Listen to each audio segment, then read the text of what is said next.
Bugun erim hamma qarindoshlarini oldida tug'maysan deb hazil qildilar. Lekin buni yomon tomoni yo'q. O'zi erim shunaqa hazil qiladi.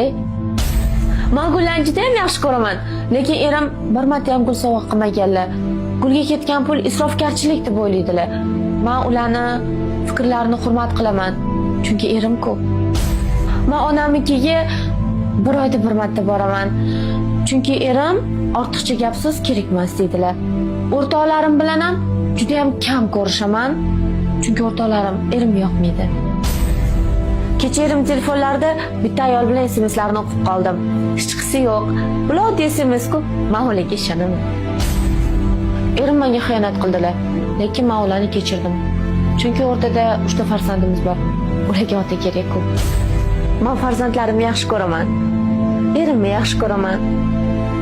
Aytgancha, o'zimni ham yaxshi ko'raman.